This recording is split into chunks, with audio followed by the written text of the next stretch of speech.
Boa tarde a você que está conectado em mais uma live da Sabesp. Eu sou a Carol Mansur. Hoje é um dia muito especial para a gente. Hoje é um dia que a gente está comemorando o dia do Tietê.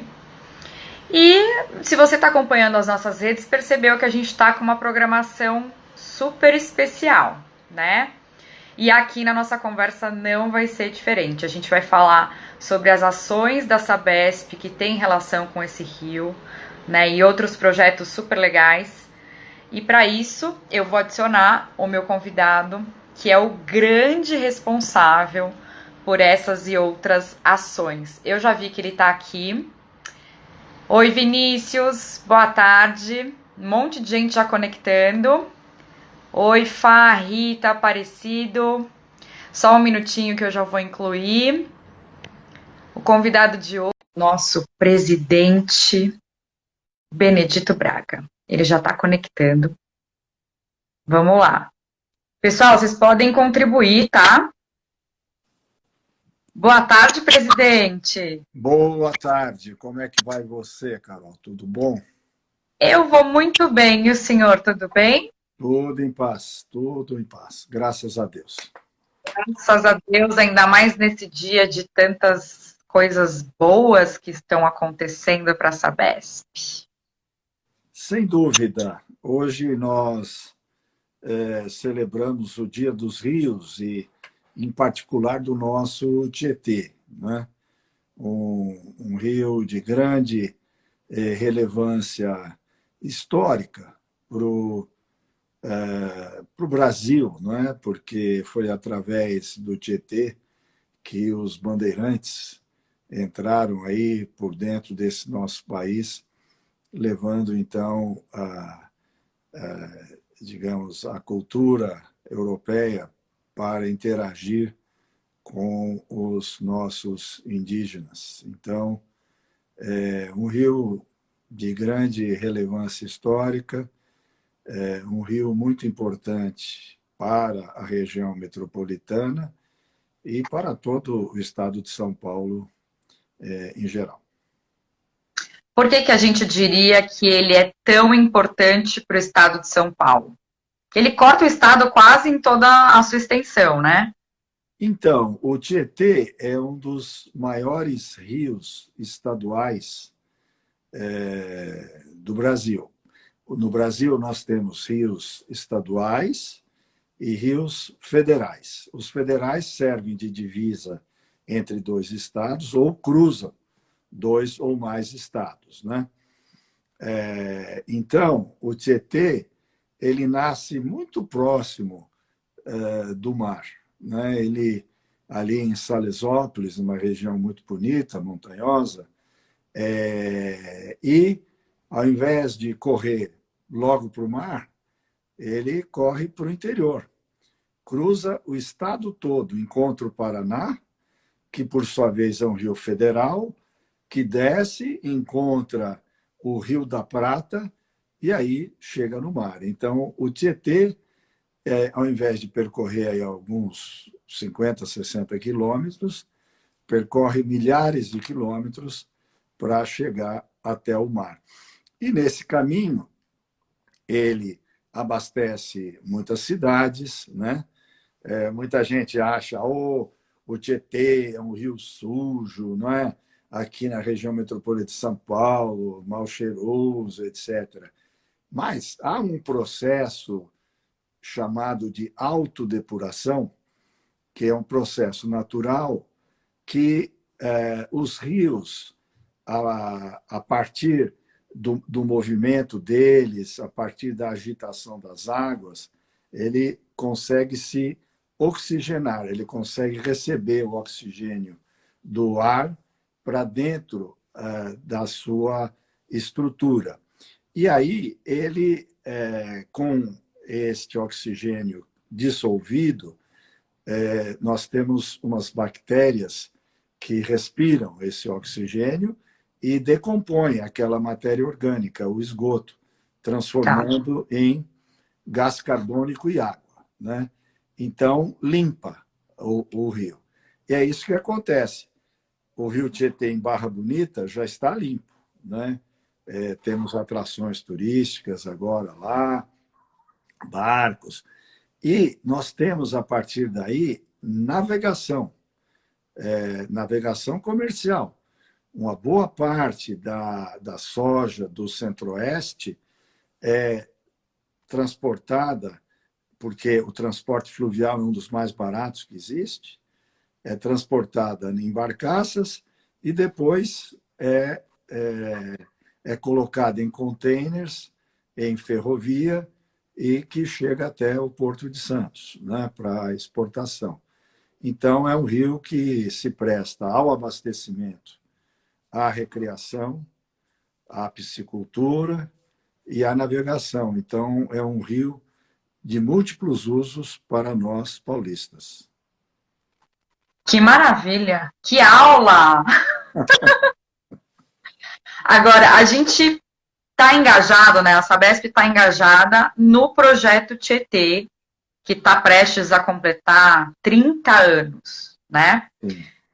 Que balanço a gente faz nesse período todo, né?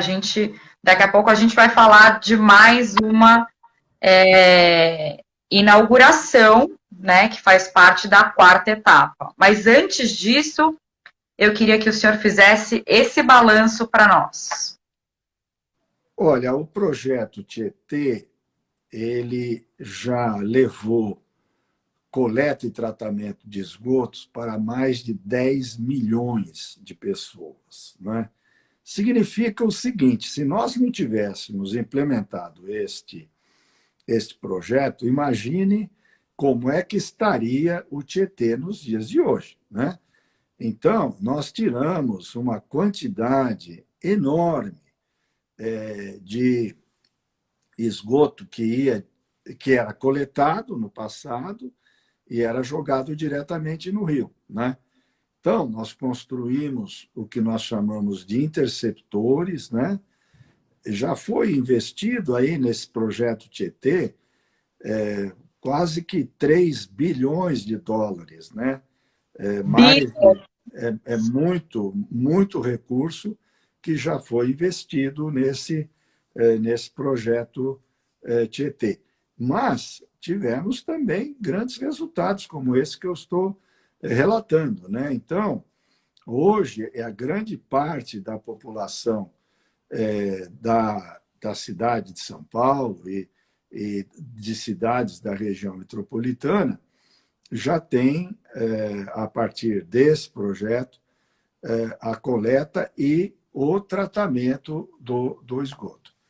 É um projeto que, na época, previa-se o resultado a curtíssimo prazo, né? Foi prometido que ia-se beber água do rio, né? De fato, foi uma promessa muito difícil de ser cumprida. O que nós estamos trabalhando é para ter um rio que não tenha mau cheiro, né, dentro desse projeto Tietê, e aí o novo Rio Pinheiros faz parte dele, depois a gente pode explicar melhor como é isso. Sim. Mas o Tietê é um rio que tem um número grande de afluentes a ele, né? Nós temos lá na região leste,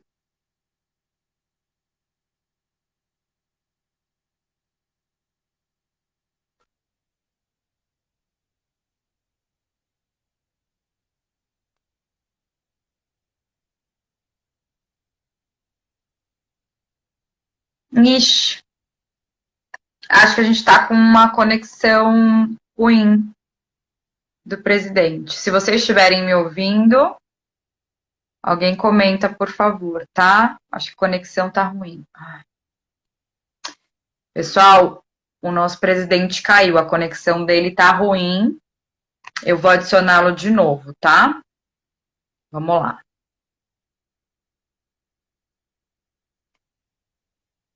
Vamos lá, mais uma vez. Pessoal, vocês podem contribuir, tá? Com perguntas. Olha, Carol, o problema aqui é o seguinte: eu vou ter que colocar Ah, uma entrada de energia aqui no meu celular. pode colocar, pode colocar. Enquanto isso, eu vou falando aqui com os nossos seguidores, não se preocupe. Ok. Então, gente, se vocês quiserem enviar perguntas, tá, relativas ao projeto Tietê, a gente vai respondendo na medida do possível. Quero lembrar vocês que a semana toda a gente vai ter uma programação super legal nas nossas redes. Vai ter quiz, tem podcast, tem um monte de coisa boa para a gente falar desses projetos novos, né? Que a Sabesp está super engajada. A gente vai falar do programa Novo Rio Pinheiros também, que a Sabesp é protagonista. Então a gente conta com a participação de vocês e, claro, que vocês compartilhem esse conteúdo, porque faz super sentido o engajamento, né, da população. Podemos? Podemos, da minha parte, agora temos energia, então Yes. não vai ter problema nenhum. Temos energia e temos água e novidades. Vamos lá. Sim. Então, o senhor estava concluindo a respeito do projeto Tietê. Então, a gente houve uma promessa, né, de que poderia ser uma água para que as pessoas bebessem, mas era uma promessa muito grandiosa. E agora, quase 30 anos depois, então o balanço é bastante positivo. O balanço é positivo, sim, apesar de que temos desafios, sem dúvida nenhuma. A condição atual não é aquela que nós queremos, né? E estamos trabalhando para que isso melhore. Recentemente, o governador João Dória inaugurou o ITI 7, ITI quer dizer Interceptor Tietê número 7, ali na região do Piqueri, na margem esquerda, trazendo toda a carga de poluição da região central, mercado, e também da região oeste, ali a região do Pacaembu, para um novo interceptor, um interceptor de 3 metros de diâmetro, 7 quilômetros de extensão, uma obra grandiosa que já está levando todo esse esgoto né, da região Tamanduateí, região central de São Paulo, lá para Barueri, né? E esse esgoto sendo lá tratado. Estamos fazendo agora o ITI 15 e 16 na região de Itacoaquecetuba, o ITI 2 na margem direita, na região ali do Shopping Norte, né? Ou seja, nós estamos fazendo um número... Bom, e Guarulhos, né? Estamos fazendo lá uma estação de recuperação de qualidade da água, já melhoramos de tratamento que era de 12%, já está em 20%, e nós vamos chegar a 40% de tratamento de esgoto de Guarulhos num curto espaço de tempo, né? Então, com todas essas obras sendo finalizadas e as conexões sendo feitas, deverá haver uma melhora expressiva da qualidade do Tietê, né? E a pandemia tem nos ajudado em função de que tem menos carros na rua, nós pudemos correr um pouco mais com essas obras. Tá. Vamos falar de Caieiras, aproveitando o gancho? Sim. Então, Caieiras, o município tinha 0 de tratamento de esgoto. 30 mil pessoas, zero, nada. Todo o esgoto coletado era jogado no Rio Juqueri, né? Hoje, nós inauguramos a nossa estação de tratamento e temos tratamento pleno dos esgotos da cidade de Caieiras. Por sinal, o Rio Juqueri é um afluente do Tietê. Então, estamos no bom caminho de tratar os esgotos e melhorar, então, aí a qualidade da água do nosso Rio Tietê.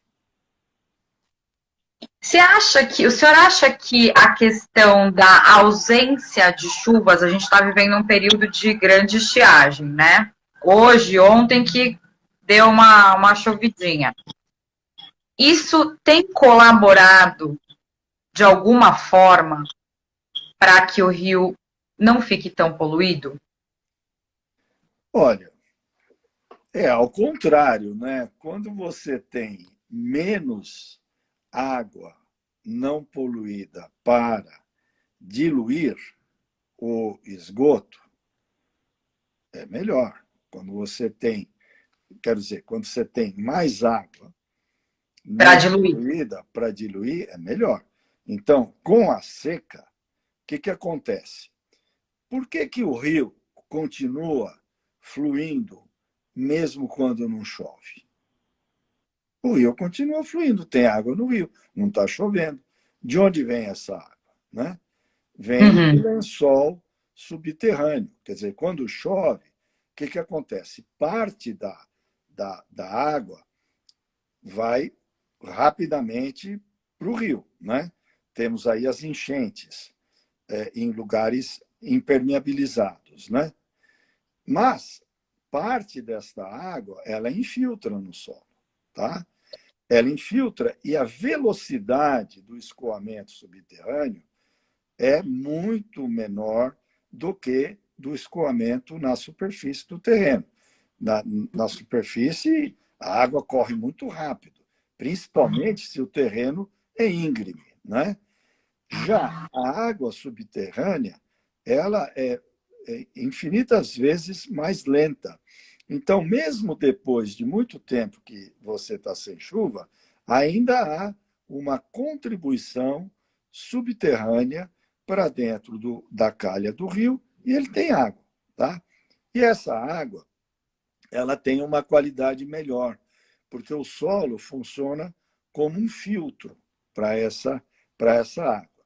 Então, na época chuvosa, você tem um problema, sim, que é esse escoamento de superfície, ele traz consigo lixo, ele Sim. traz, ele traz metais pesados, ele traz sedimentos, ou seja, ele traz alguma poluição, mas é por poucos dias, né?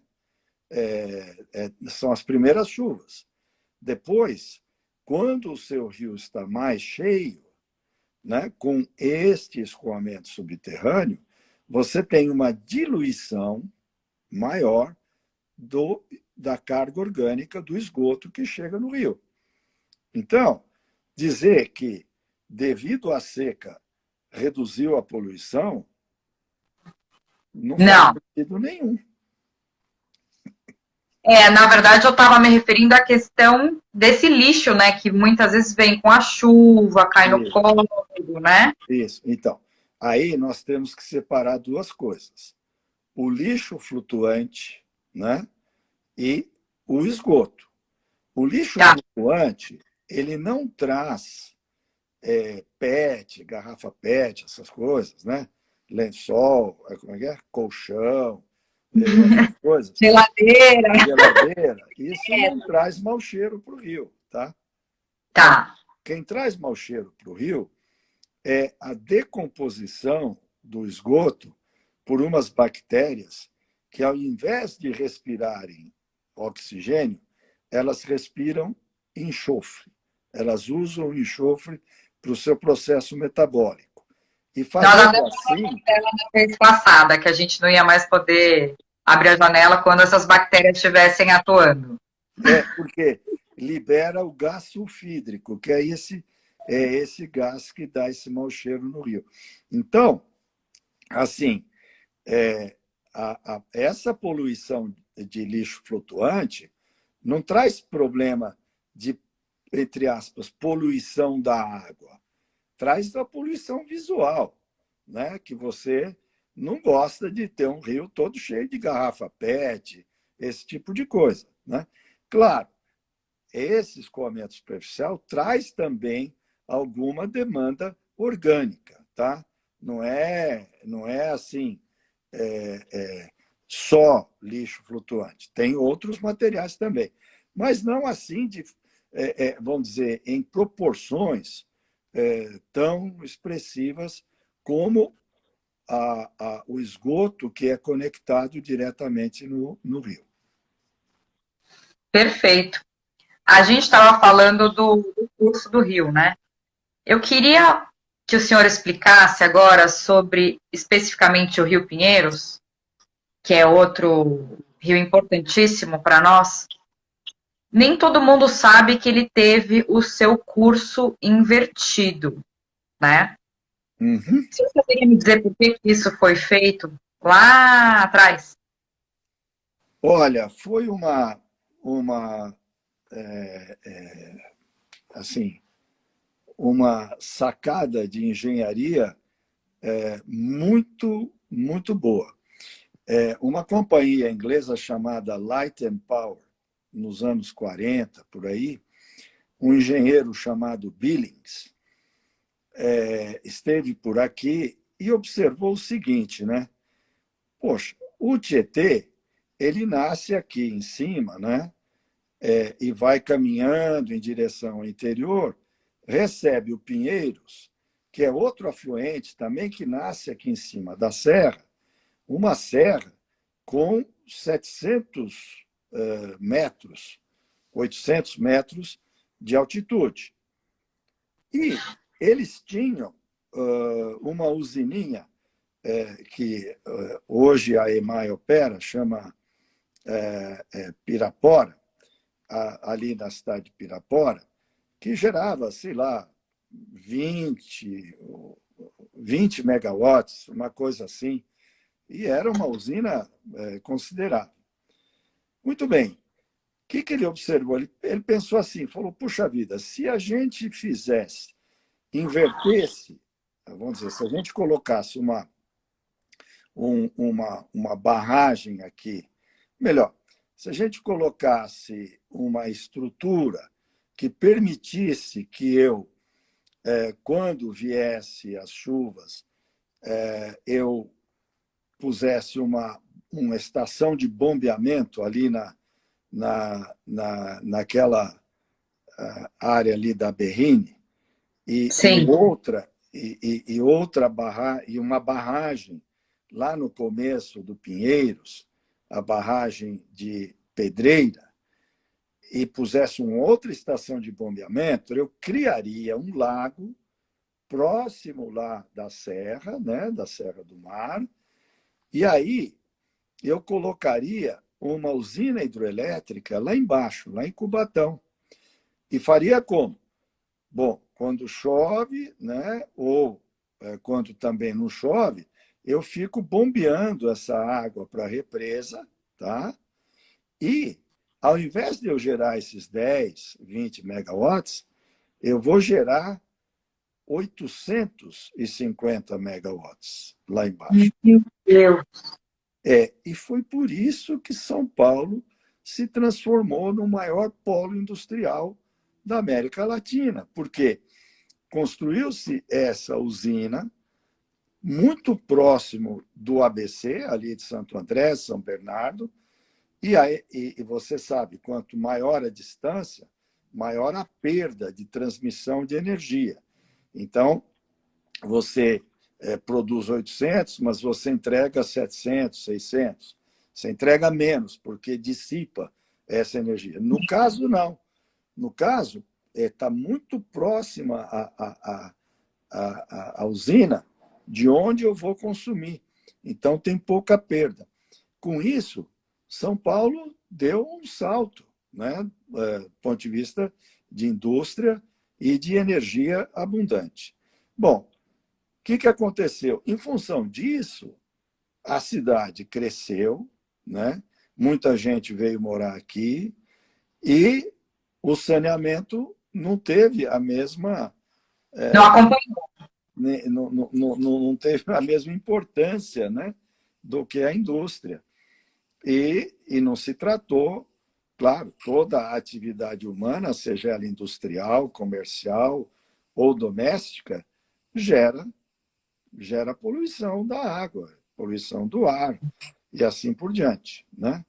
Então, aí, em 1989, passou-se a Constituição estadual, onde ficou proibido fazer este processo de reversão das águas. Por quê?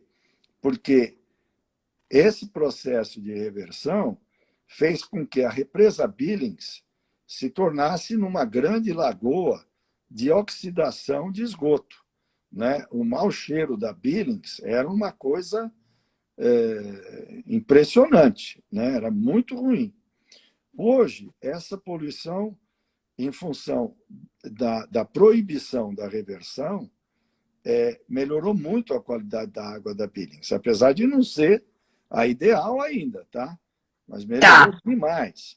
Nos anos 60, 70, anos 70 principalmente, que o país desenvolvia a grande... Era uma China, né?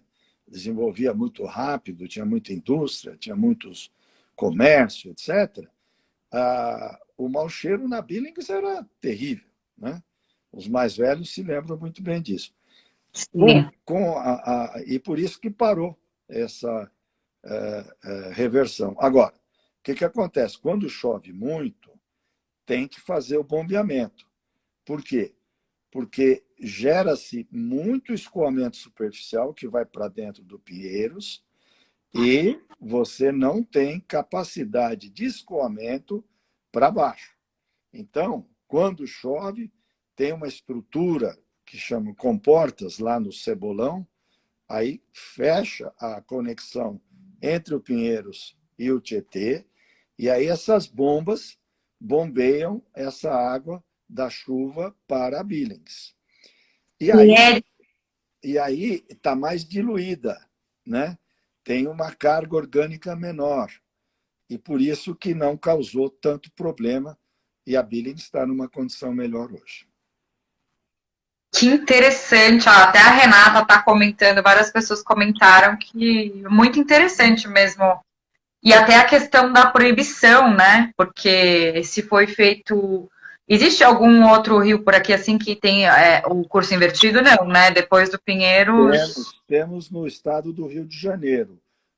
No O Rio Paraíba do Sul teve a mesma reversão, era a mesma companhia, o mesmo engenheiro, Billings, fez a reversão das águas do Paraíba do Sul para a usina de Pedras, que também gerava energia elétrica. Hoje, essa transposição do Rio de Janeiro, do Rio Paraíba do Sul para lá para a Serra e depois lá para o Rio Guandu, que é responsável pelo abastecimento da cidade do Rio de Janeiro, né? A cidade do Rio de Janeiro depende dessa transposição das águas do Paraíba do Sul para o seu abastecimento. E sem contar que isso era uma tecnologia muito avançada para a época, não? Porque a gente está falando que anos 40, 50? Anos 40, exatamente. Muito avançado, sem dúvida nenhuma. Tá. Continuando agora no Pinheiros, eu queria que o senhor falasse um pouco sobre o programa de despoluição, né? Que a Sabesp tem aí uma presença muito forte. Como que estão as obras? Que balanço a gente faz até agora? Muito bem. Nós temos um investimento de 1,7 bilhão de reais, né, nessa bacia. Temos 16 contratos de performance. O que é isso? É um contrato onde o empreendedor, o empreiteiro que vai fazer a obra, ele não é remunerado pelo número de dutos assentados ou interceptores construídos, mas sim pelo resultado da qualidade da água nos córregos, que contribuem para o Rio Pinheiros, né? Nós impusemos um padrão semelhante ao Córrego Limpo, que é um programa que a Sabesp tem com a Prefeitura de São Paulo, que já limpou mais de 150 córregos no município de São Paulo, de 30 miligramas por litro. Isso daí é a concentração de matéria orgânica no afluente que dá condições do afluente se autodepurar, inclusive de ter oxigênio para a vida aquática, né? Então, esses 16 contratos estão todos já devidamente em andamento, né? E aí, qual que é a ideia? Conectar 500 milhão de residências, de imóveis, à rede coletora de esgoto. São 500 mil imóveis que serão conectados e esses esgotos levados para a estação de tratamento de esgoto de Barueri. São 2.800 litros por segundo. Então, Nossa, 2.800 litros de esgoto que serão levados embora aí da bacia do Rio Pinheiros. Portanto, hoje nós já temos perto de 45 mil residências, né, aproximadamente 150 mil pessoas já conectadas à rede de coleta de esgoto, levando esgoto para tratamento em Barueri. E estamos avançando, né, bastante. A pandemia também ajudou, porque muitas obras são feitas, entre aspas, atrapalhando o trânsito. Então, como o trânsito está menor, estamos atrapalhando menos, né? Então, caminhando muito bem através desses contratos. Temos também uma novidade do ponto de vista tecnológico. Então, essa novidade do contrato de performance é uma novidade administrativa que nós implementamos. E nós implementamos também uma novidade do ponto de vista tecnológico. Nós vamos colocar em 5 saídas de áreas informais, de favelas, onde a gente não consegue chegar com os condutos para fazer a coleta do esgoto, nós vamos colocar no próprio córrego uma estação de tratamento do córrego. No córrego? Que nós desviamos o córrego, passa por dentro desta estação, em seguida a água já sai nessa qualidade de 30 miligramas por litro, com oxigênio dissolvido e assim por diante. De maneira que, com isso, nós vamos beneficiar não só a população ribeirinha do Rio Pinheiros, mas a população ribeirinha dos afluentes, né?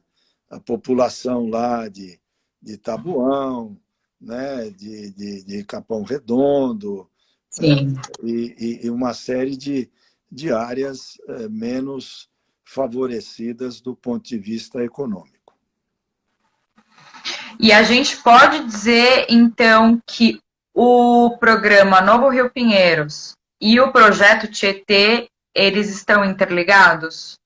Absolutamente interligados, né? O Novo Rio Pinheiros está dentro da fase 4 do projeto Tietê. O que nós fizemos? Nós priorizamos a limpeza do Pinheiros e fizemos esses contratos de performance para que obras que, na fase 4 do projeto Tietê, iriam ser entregues lá para 2027, nós estamos trazendo para 2022. Foi isso que o governo Dória colocou como um desafio para a nossa companhia.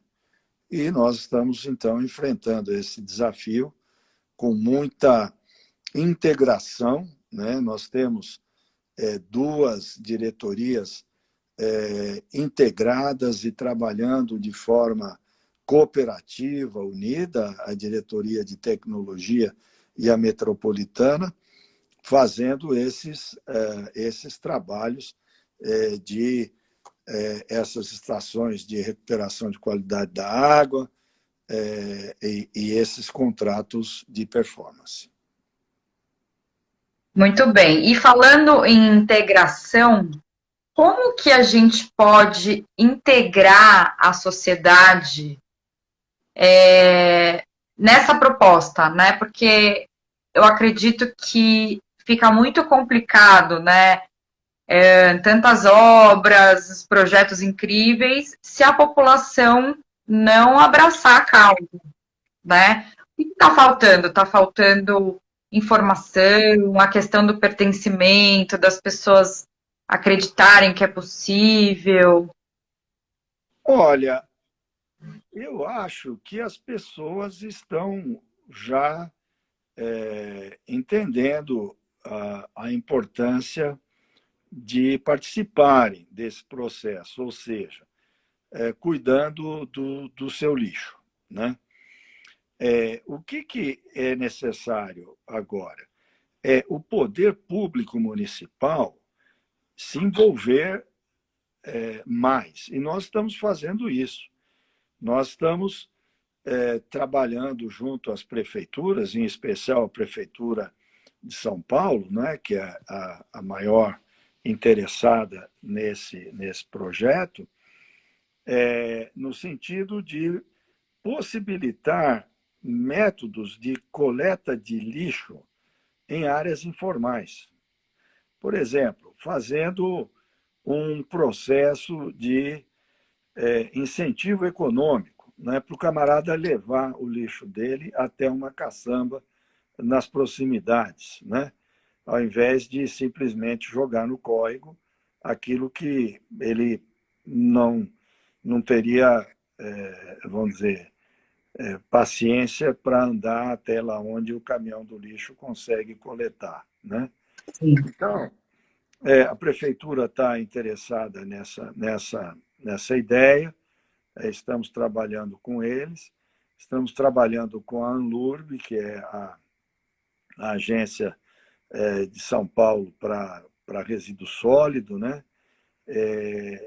Nesse caminho aí. E também tem um componente do projeto Tietê, que é a mobilização social, né?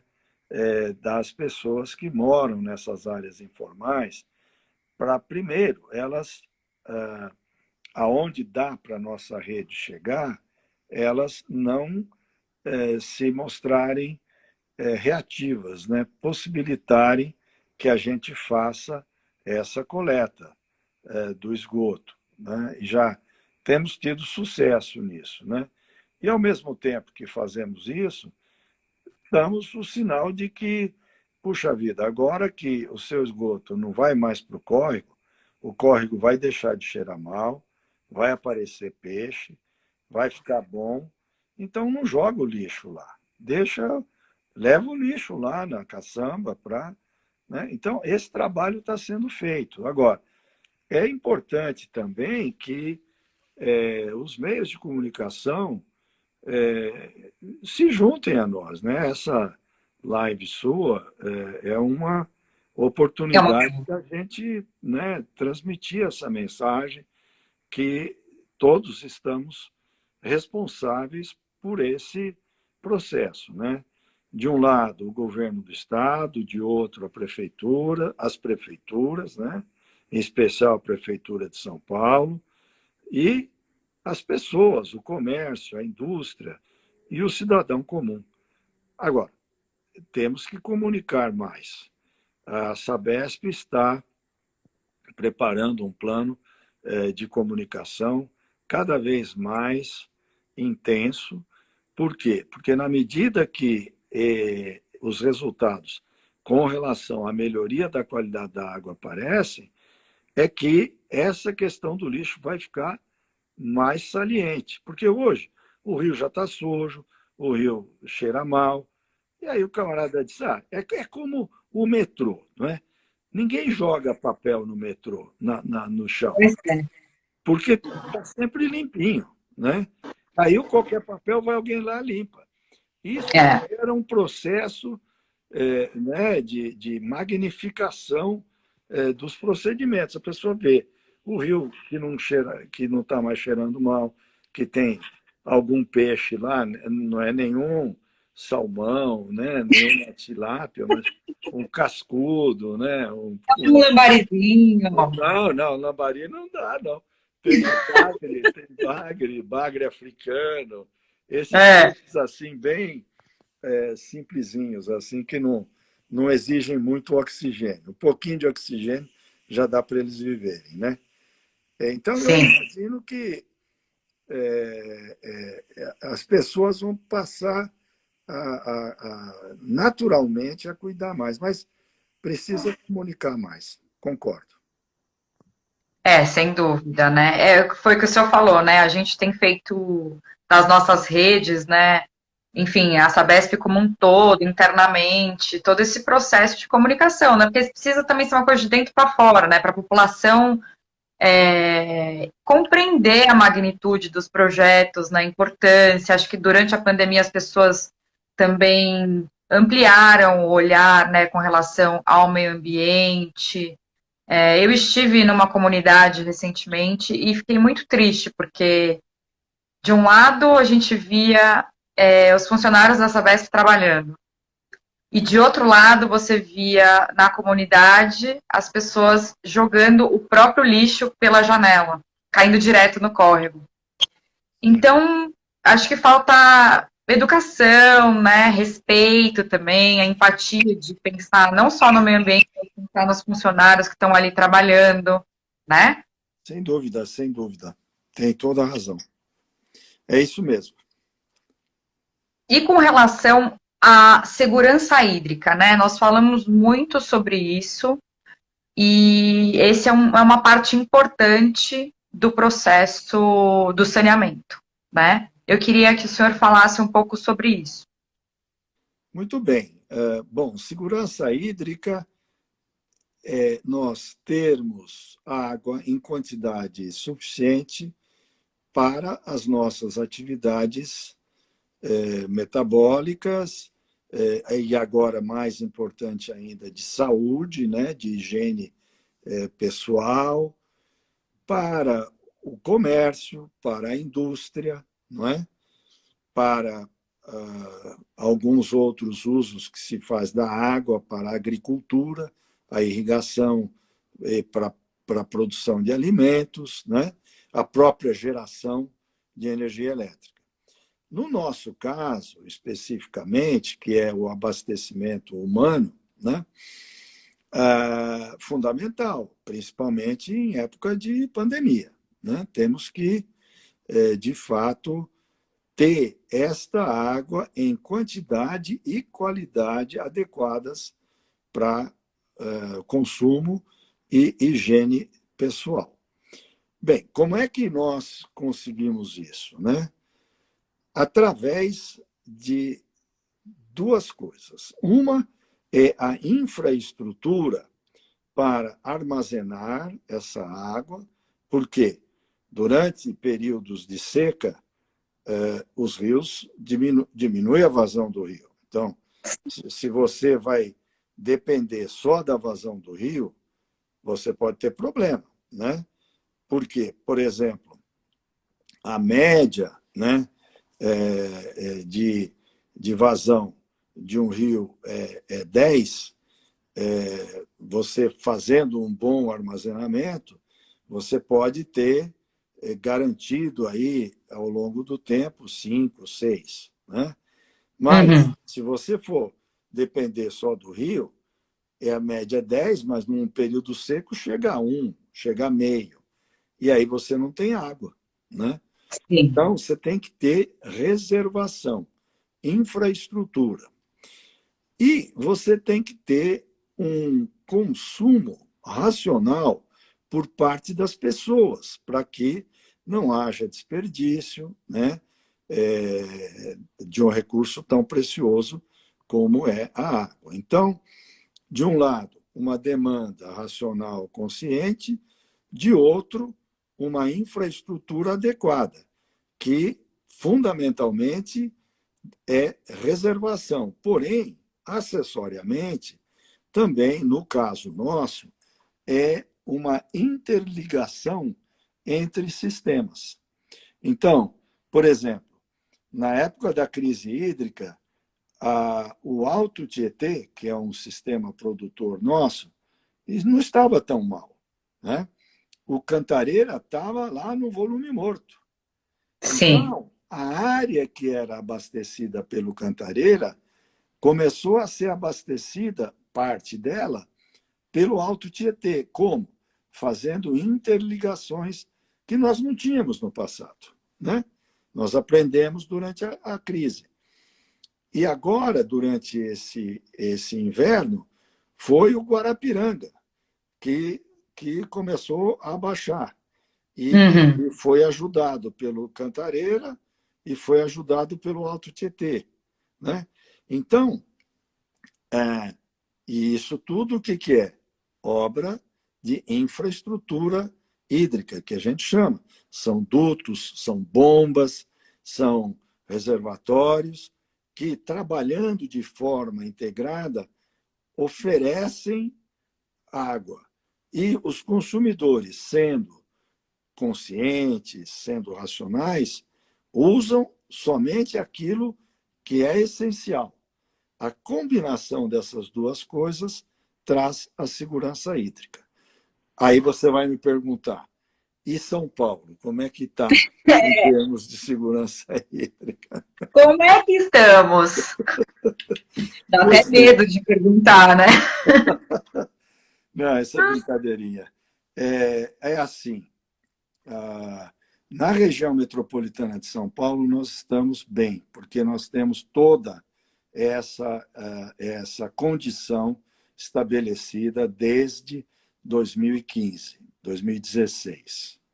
Tá. No interior é mais complicado, porque as cidades são mais esparsas. Você não tem, em muitas cidades, essa possibilidade de uma reservação redundante, mais resiliente, né? Uhum.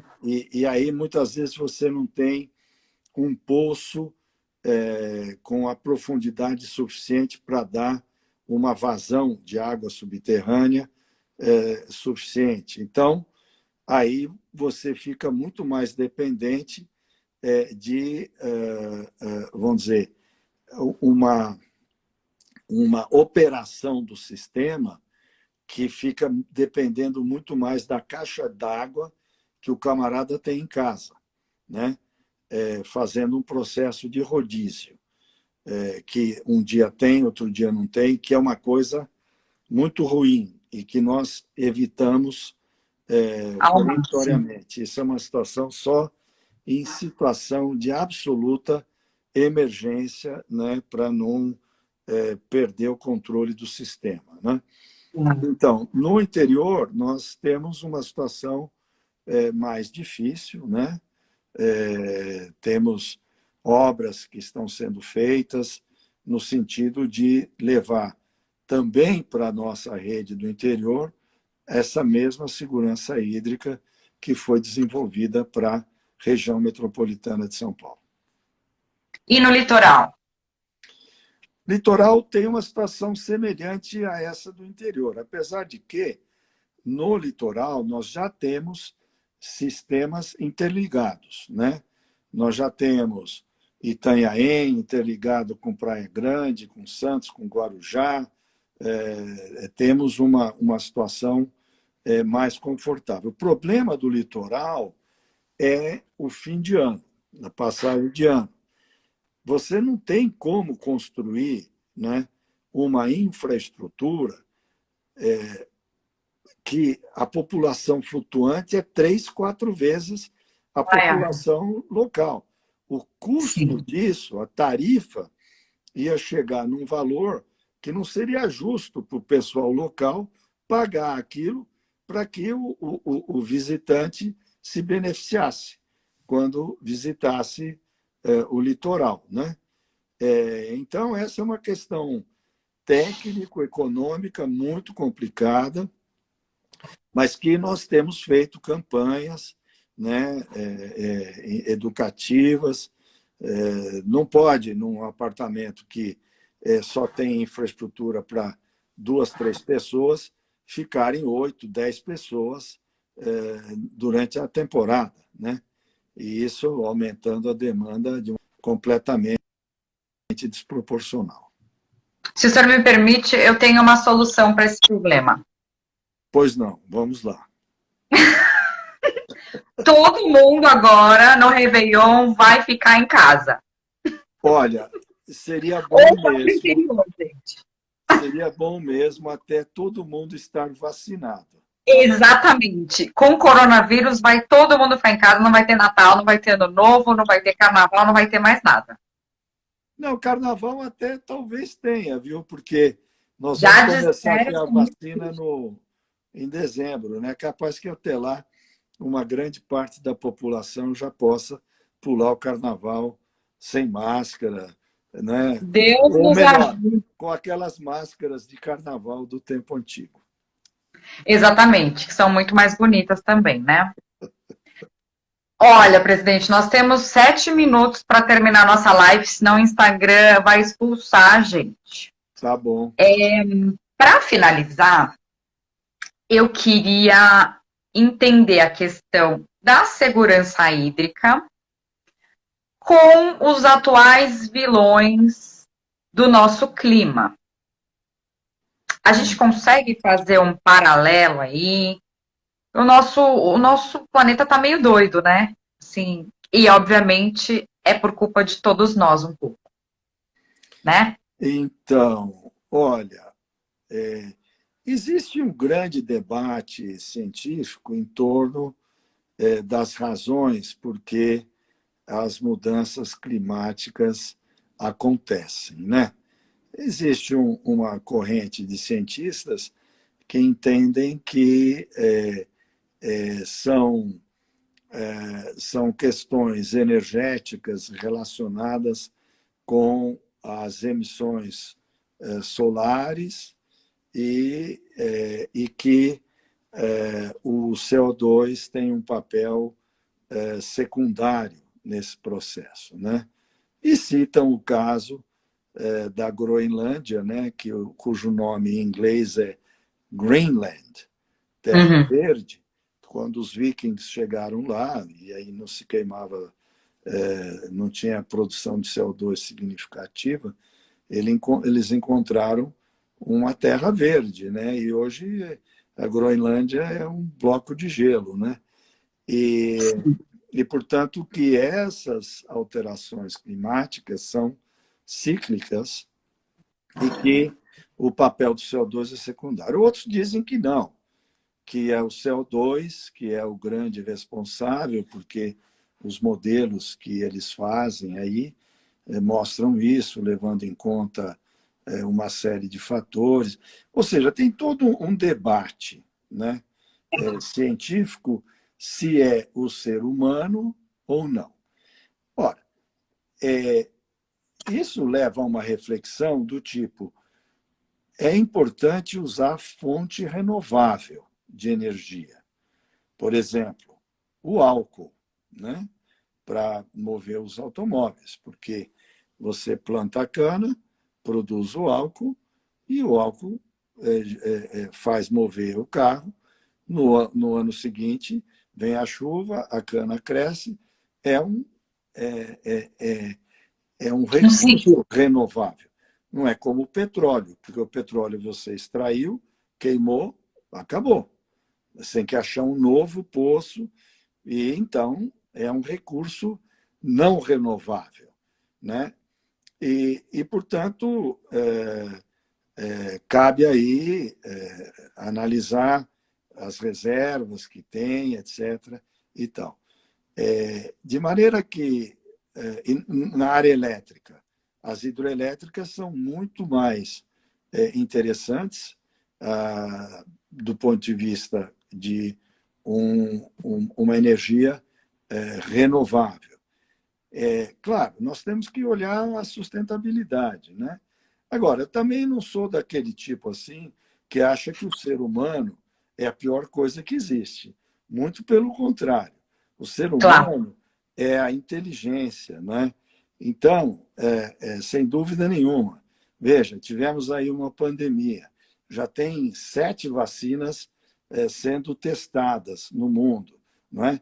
Então, a criatividade humana é maravilhosa. Então, é só, claro, respeitar a natureza, mas pensar muito nas pessoas, principalmente nas pessoas que moram nas periferias aqui de São Paulo, de Recife, de Manaus, né? Que precisam de energia, precisam de emprego, não é verdade? Este é um claro. grande problema que o Brasil tem e precisa se debruçar sobre ele. Que bonito. Ó, Obrigado. pra gente terminar de verdade, é que eu não queria terminar. Essa live podia ter 3 horas de duração. A Não, primeira parte. eu tenho uma conferência de vídeo agora. Eu também. Ó, mas só pra gente fechar, agora de verdade. É, Então, tendo em vista que hoje é um dia especial que a gente celebra, né? O dia do Tietê e a gente também celebra novas conquistas para a Sabesp. Eu queria que o senhor deixasse uma mensagem para que as pessoas que estão com a gente e que, né, acompanham o trabalho do senhor, da Sabesp, uma mensagem para que elas acreditem que é possível melhorar a vida de todos ao redor com essas ações e para que elas respeitem os rios também, né? Acreditem que é possível melhorar tudo isso. muito bem. Olha, pessoal, bom, primeiro que eu fiquei muito feliz de te rever, conversar Não, contigo, foi muito agradável, obrigada, foi eu também. divertido. Tenho muito prazer em estar nessa conversa consigo. Dizer para as Obrigada. pessoas que estão nos vendo e ouvindo que nós temos que entender que é possível trazer de volta os rios à vida, né? Outras sociedades já passaram por situações muito ruins. O rio Tamisa, em Londres, ele cheirava muito mal nos anos 1890, 1900, né? E com dedicação, com trabalho e com o apoio de todos, com recursos de tecnologia, conseguiram trazer de volta o rio para as pessoas poderem aproveitá-lo e conservá-lo, né? Então, Uhum. esses exemplos nos dão o alento de que nós também vamos conseguir fazer isso. Então, a ideia é de que, e essa proposta que o governador Dória trouxe para a nossa companhia de limpar o Rio Pinheiros, é uma coisa maravilhosa. Mas todos temos que participar desse processo. Não é só a Sabesp, não é só a Secretaria de Infraestrutura e Meio Ambiente que está coordenando esse projeto como um todo, mas todos vocês aí nessa live. Tá bom, pessoal? Prazer enorme, Carol. Um beijo a todos. Tchau, tchau. Prazer, presidente. Muito obrigada mais uma vez. Agora eu já tô, quer dizer, agora eu fico te devendo uma bomba de chocolate. O senhor tá me devendo uma da vez passada, então agora já são duas, mas agora a gente empatou. Eu não esqueci. Combinado. Gente, Obrigado, combinado? viu? Até mais. Obrigada, pessoal. Até a próxima semana. Essa semana a gente se vê na quinta de novo, hein? Vou esperar todo mundo. Tchau. Até a próxima. Tchau, presidente. Tchau, tchau.